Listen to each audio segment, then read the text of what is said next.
ఈరోజు 8కి నా లాగౌట్. ఆ టైంలో ఫుల్ వర్షం. అందుకే ర్యాపిడో ట్రై చేస్తే అమీర్పేట వరకు ఏమీ అవ్వలేదు. ఓన్లీ ఒక మెట్రో వరకు మాత్రమే అయ్యింది. హాఫ్ కిలోమీటరే ఉంటుంది. అది కూడా తడవడం ఇష్టం లేక బుక్ చేసుకుంటే 165 రూపీస్ కొంచెం దూరానికి.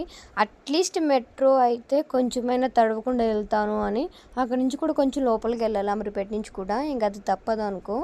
సో ఇప్పుడు టైం ఆల్మోస్ట్ 9 అయిపోతుంది. ఆకలి కూడా బాగా చంపుతుంది.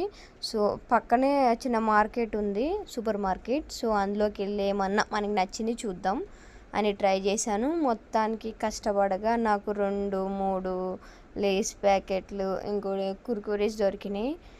ఆకలి మరేం చేస్తాం. యాక్చువల్లీ తినకూడదు అనుకుంటాను, బట్ ప్రెజెంట్ తప్పదు, ఇంకా తీసుకున్నాను. ఇది బ్యాగ్ చెకింగ్ మీకు తెలిసిందే. నాకైతే మెట్రో కార్డు ఉంది. మెట్రో కార్డు ఉండటం వల్ల ఏంటంటే కొంచెం ఈజీ అయిపోతుంది. అంటే ఎవ్రీడే క్యూఆర్ కోడ్లు చేయడం కానీ టికెట్లు తీసుకునే అవసరం ఉండదు. ఒకేసారి ఇందులో మనీ ట్రాన్స్ఫర్ చేసుకుని మంత్లీ వైజ్ యూస్ చేసుకోవచ్చు. కొంచెం బెటర్ ఆప్షన్ అని. ఇది ఎలా యూస్ చేయాలని మీకు నెక్స్ట్ వీడియోలో ఖచ్చితంగా చెప్తాను. మెట్రోలో 9 అవుతున్నా కూడా ఫుల్ ఉన్న జాబ్ చేసే వాళ్ళందరికీ ఈ మెట్రో ఒక మంచి ఆప్షన్. ఎందుకంటే ఈజీగా ట్రావెల్ చేయొచ్చు. నేను మొత్తానికి అమీర్పేట అయితే రీచ్ అయ్యాను. బాయ్.